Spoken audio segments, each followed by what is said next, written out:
What did happen to the last 10? Mes chers cancers, bonjour et bienvenue dans votre guidance pour ce mois de septembre 2024. Alors, avant d'entrer dans le détail, je vais juste reprendre un petit peu les significations des différentes maisons, enfin la signification de mon tirage, parce que certains d'entre vous me l'ont demandé le mois dernier. Alors, surtout pour les nouveaux arrivants qui découvrent ce tirage, mon tirage mensuel, je vous explique comment ça se passe. On a une première carte ici qui nous indique d'où vous venez, quelles sont les énergies passées. Ensuite, ça s'articule autour des 4 éléments. On a ici la maison de l'élément air qui nous renseigne sur votre mental ainsi que vos relations. Ensuite, nous avons la maison de l'eau ici qui nous indique qui nous parle de votre vie intérieure ainsi que de vos émotions et votre vie intime. L'élément feu ici qui nous parle de votre énergie, votre rayonnement et vos désirs et projets. Et pour terminer, nous avons l'élément terre ici qui nous parle de votre vie matérielle et votre vie professionnelle. Et nous avons une dernière carte qui nous dit où vous allez, qui est une fenêtre ouverte en fait sur le mois prochain. Je termine ensuite le tirage par une carte oracle. Alors il faut savoir que chaque mois je change de tarot et d'oracle. Si vous voulez savoir pourquoi j'ai choisi tel tarot associé à tel oracle, je vous invite à regarder l'introduction au mois de septembre, vous avez le lien en description où je vous explique un petit peu les énergies de septembre, pourquoi j'ai choisi ce tarot, cet oracle, et je fais également un tirage sur les énergies collectives et générales du mois de septembre. Donc si ça vous intéresse, vous avez le lien en description. Voilà, nous pouvons maintenant à présent rentrer dans votre tirage pour les énergies du mois de septembre. Alors, en termes d'arcane majeur, vous avez la grande prêtresse et le chariot en fin de mois. Moi, ce que j'ai noté ici, par rapport à l'énergie qui se dégage, c'est beaucoup de solitude. Beaucoup de solitude, de retrait, de besoin de réflexion et d'être seul aussi. J'ai l'impression que, voilà, vous avez envie de faire cavalier seul ce mois-ci, de vous retrouver un peu de vous à vous-même. Et que voilà, il y a un moment de solitude à traverser pour ce mois de septembre. C'est l'impression que j'en ai. Allez, on rentre dans le détail. Comment vous entrez dans le mois? Ici, on a la 9 de bâton. Alors, la 9 de bâton, comme vous le voyez, cet homme ici, il est blessé. Il marche avec une béquille, il a un bras dans le plâtre, un œil au beurre noir, des blessures au visage. Bon, les autres le montrent du doigt. Bon, il y a une espèce de grande fatigue. C'est comme si dans votre progression, vous avez été blessé les mois précédents ici. Vous avez été blessé à de nombreuses fois. Alors blessé peut-être par d'autres personnes, blessé dans votre avancement. Vous avez peut-être lutté contre vents et marées, contre quelque chose. Mais ici, vous êtes encore debout. Vous arrivez dans ce mois de septembre, vous êtes fatigué, mais vous êtes encore debout. Ça veut dire qu'il y a encore un petit peu d'énergie sous le pied, mais plus grand-chose.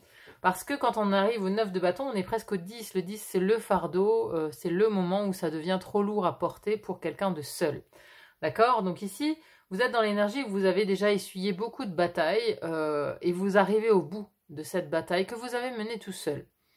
Parce que ici, voilà, on a ce personnage seul, le 9 de bâton, c'est un peu le guerrier qui a lutté longtemps, qui a défendu la ligne, vous voyez, qui a défendu la ligne, qui a empêché les autres d'entrer, mais maintenant, bon, il est blessé, il est fatigué, il aimerait bien poser son bâton pour aller se reposer. Donc, il y a quelque chose de cet ordre-là, où vous avez beaucoup donné pour une certaine cause, et vous en ressortez un petit peu fatigué, un peu blessé. En tout cas, c'est comme ça que vous entrez dans le mois de septembre.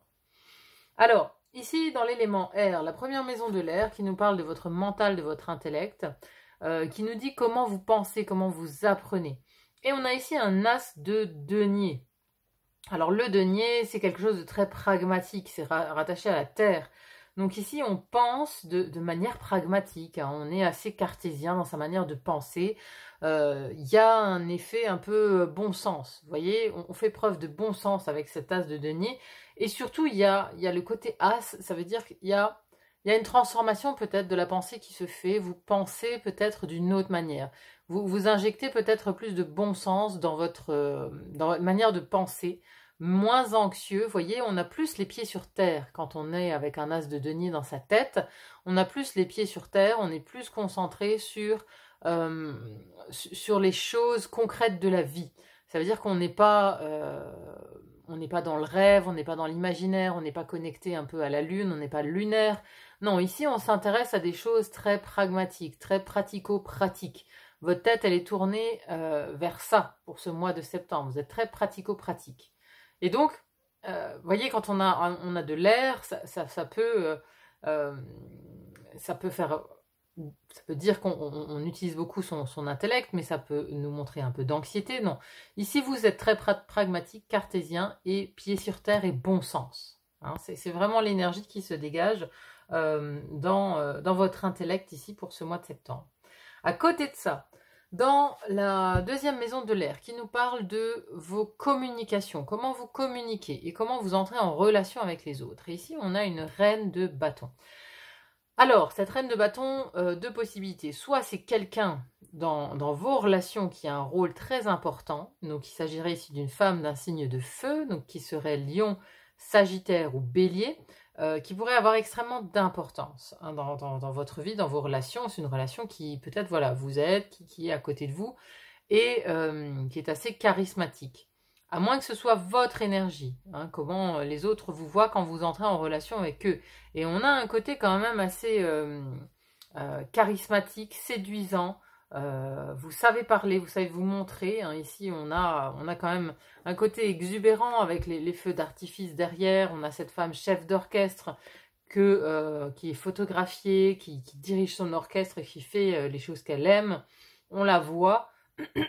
On la voit et elle a une position hiérarchique assez élevée. Donc c'est comme ça que vous pourriez interagir aussi avec les autres, en mettant en avant peut-être un côté hiérarchie, en vous positionnant déjà en reine, vous voyez, en vous positionnant en reine. Et alors la reine de bâton, elle a des paroles qui fusent, vous voyez, mais... Alors, c'est pas la reine d'épée qui est très tranchante. Ici, elle va plutôt emballer ses mots, mais elle va quand même dire ce qu'elle pense, mais avec un côté plus séducteur. On essaye un petit peu d'emballer les gens, vous voyez. On essaye de leur dire les choses, les vérités, même ce qui blesse, mais avec des rondeurs. De manière à ce que ce soit emballé, à ce que ce soit joli, mais qu'on ait quand même dit ce qu'on avait à dire. Vous voyez ? Il y a un peu ce côté-là. Donc ça, c'est vous dans vos communications et vos relations aux autres. Ensuite, dans l'élément eau, alors, c'est ici que le côté solitaire ressort un petit peu plus. Parce que j'ai ici, dans la première maison de l'eau, qui nous parle de votre vie intérieure, de votre spiritualité, de l'intuition, de la psychologie, de la philosophie de vie, j'ai un 8 de coupe. Et ce 8 de coupe nous parle d'introspection. Vous voyez, on a vraiment ce personnage ici qui tourne le dos à tout ce qui l'embête, qui tourne le dos à tout ce qui est de l'ordre des corvées, de la charge mentale, des choses compliquées pour aller faire une petite introspection ou aller du côté de la lune ici. Hein. On a la chouette, on a la lune, on va en tout cas vers son intériorité. Donc il y a quelque chose au mois de septembre qui vous pousse à rentrer à l'intérieur de vous pour réfléchir à vous-même, à votre état d'esprit, à comment vous êtes, à quoi vous vous raccrochez en termes de valeurs, en termes justement de spiritualité. Ici, c'est une grande réflexion. Vous êtes vraiment en grande réflexion intérieure pour ce mois de septembre. Mais encore une fois, c'est quelque chose, c'est un voyage solitaire. Vous voyez, c'est un voyage qui se fait tout seul parce que vous êtes la meilleure personne à savoir qui vous êtes de l'intérieur et ce que vous attendez de la vie. Personne d'autre, quelque part, ne peut vous le dire. Donc c'est à vous de faire ce cheminement introspectif pour savoir ce que vous voulez de la vie, ce que vous attendez, quelles sont vos attentes et vos besoins. Donc ici, c'est un cheminement solitaire qui vous attend dans votre vie intérieure. À côté de ça, la deuxième maison de l'eau nous parle de la vie intime, du foyer, de la vie sentimentale aussi, et on a la grande prêtresse. Alors on a encore cette lune, hein. On a cette lune ici qui se reflète dans ce qui va paraître une flaque d'eau.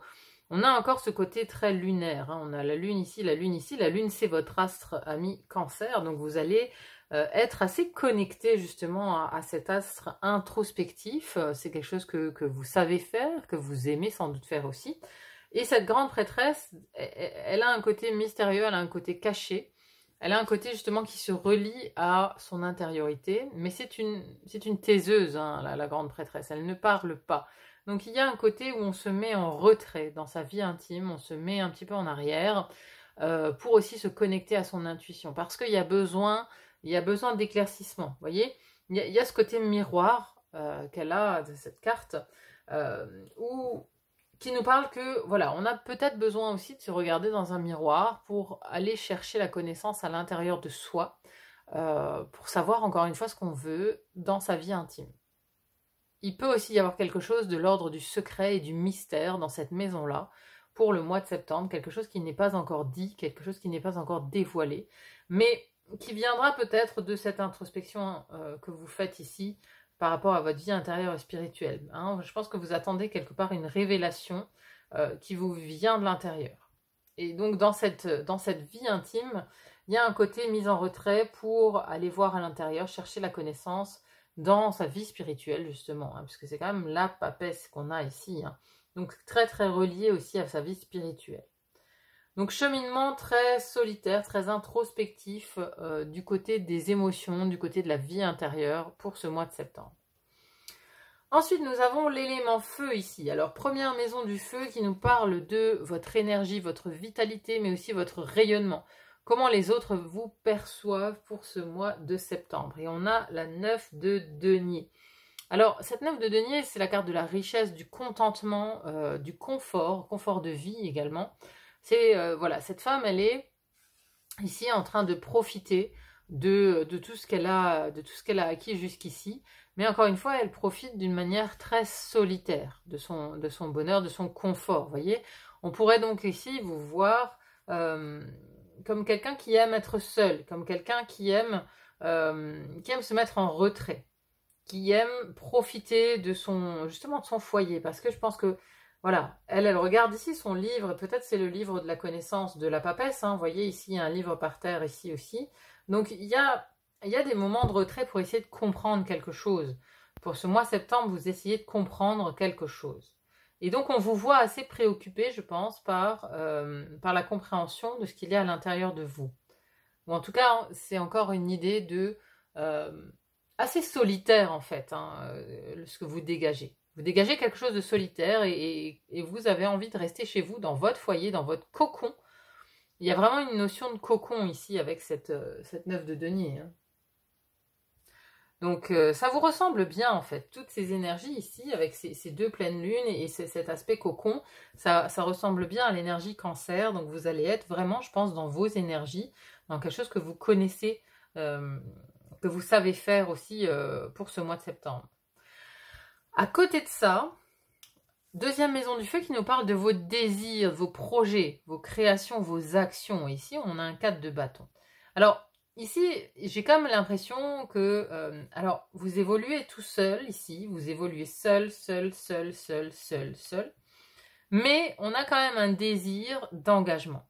Donc, ça, c'est votre désir, votre vision de l'avenir, vos projets. Vous avez quand même, vous projetez...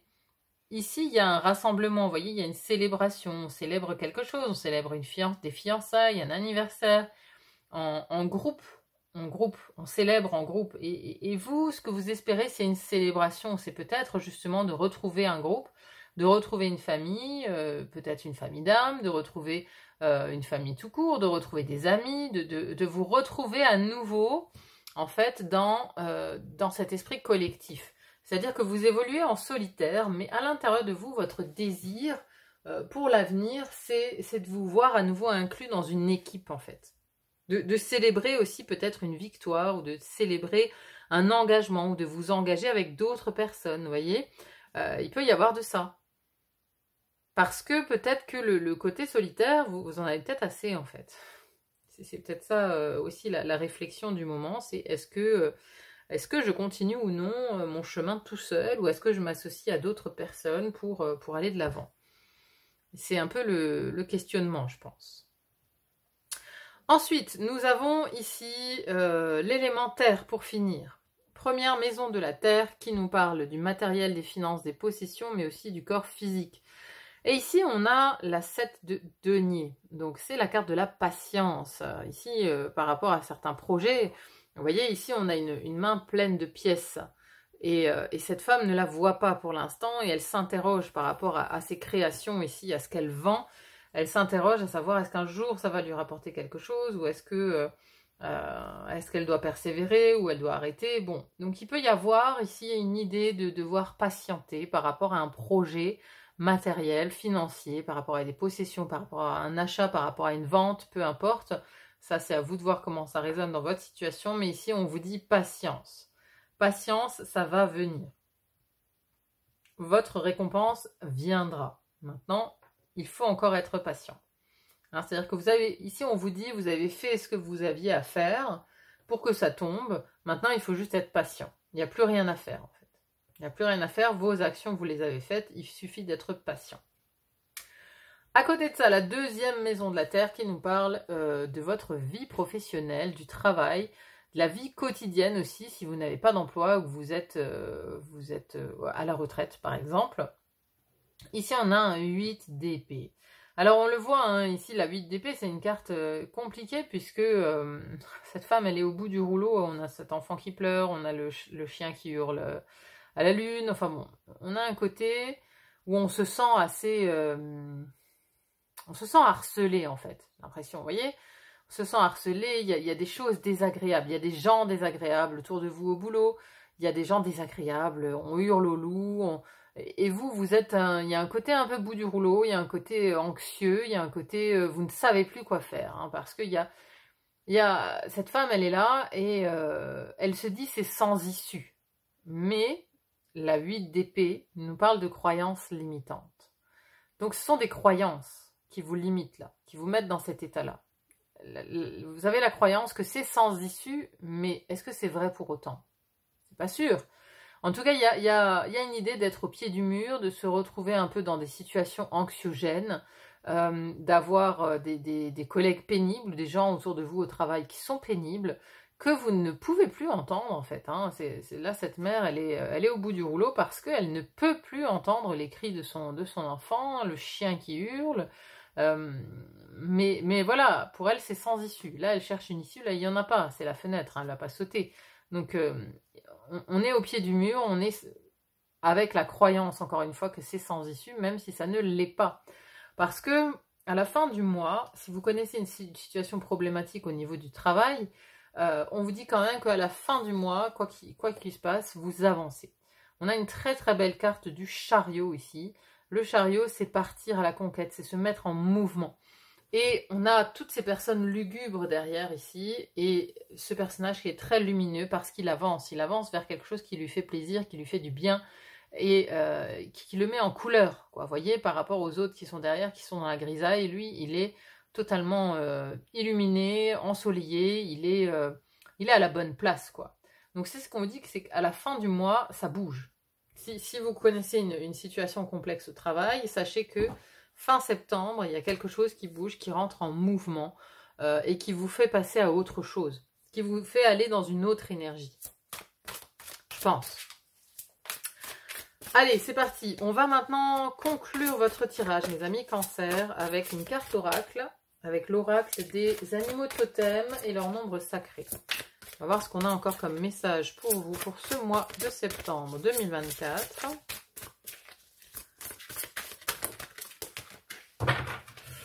Alors, c'est parti. Hop. Le zèbre. Le zèbre et le 53. Don extrasensoriel. Un zèbre. C'est pas aussi une manière de dire haut potentiel ou je ne sais quoi, là. Alors, don extrasensoriel. Le zèbre est le miroir des contrastes entre l'essence de l'âme et la quintessence de l'esprit. Il est là pour vous indiquer que tout se mêle, tout se confond, car tout forme un seul tout. Vous n'êtes sans doute pas le premier à vous poser cette fameuse question à son égard. A-t-il des rayures blanches sur un corps noir ou l'inverse?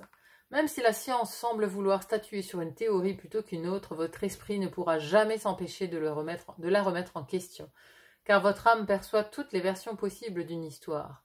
La vérité est qu'il n'y a pas de vérité et que tout est envisageable. En faisant confiance à vos dons extrasensoriels et en vous déconditionnant de toute théorie, vous allez pouvoir vous adapter à tous les angles de vue et en comprendre les subtilités. Ce faisant, vous allez développer vos propres talents extrasensoriels. Vous l'aurez compris, le zèbre vous entraîne en vase clos dans la dimension multivers, cet espace intemporel où tous les dons et les talents s'entremêlent en toute harmonie et au naturel. Le 5 du 53 vous confère une certaine liberté de penser et de concevoir le monde. Et grâce à l'agilité du 3, vous accédez à une nouvelle forme de vérité. Avec ce nombre, vous pourriez atteindre un équilibre en toutes choses, à condition seulement de rester juste et de ne pas tricher avec ce que la vie vous a donné. Les deux réunis donnent naissance à un 8 qui vient vous dire que vous êtes l'extraordinaire zèbre de toute cette histoire et que vous avez l'infini des potentiels en vous. Il ne vous reste plus qu'à croire fermement en vous pour manifester tous vos dons dans la réalité empirique. La double sphère du 8, les deux boucles du 8 formant deux microsources, vient aussi saluer cette réalité des univers parallèles. Car quand le 8 se couche, il devient l'infini, et quand il se déploie, il devient la source où tout se conjugue et est infiniment possible. Voilà, voilà. Donc ici, il y a bien une notion... alors, les dons extrasensoriels, ça se retrouve surtout ici avec votre connexion à la Lune. Parce que voilà, on a encore l'effet d'une lune ici. Hein. On vous dit encore, vous allez être bien connecté ce mois-ci justement à vos dons extrasensoriels et peut-être d'ailleurs que cette solitude, ce parcours solitaire va vous aider à vous connecter à ça et va vous permettre en fait peut-être aussi de prendre de la hauteur par rapport à ces croyances limitantes ici. Ça va vous permettre de prendre de la hauteur et de voir les choses d'un angle différent. Et de prendre conscience que vous avez cette capacité d'ailleurs à voir les choses d'une autre manière. Parce que vous êtes connecté, parce que vous avez cette grande intuition en vous. Voilà mes chers cancers, j'en ai fini avec votre tirage du mois de septembre. N'hésitez pas à me dire en commentaire comment ça vous parle, comment ça résonne dans votre vie. C'est toujours agréable à lire. En tout cas, merci beaucoup d'être là sur la chaîne, sur le fil d'Ariane. Merci pour vos likes, vos partages, vos abonnements. Ça me va toujours droit au cœur. Merci infiniment. Il n'y a plus qu'à vous souhaiter un bon mois de septembre et à vous dire à très vite pour une autre guidance. À bientôt. Bye bye.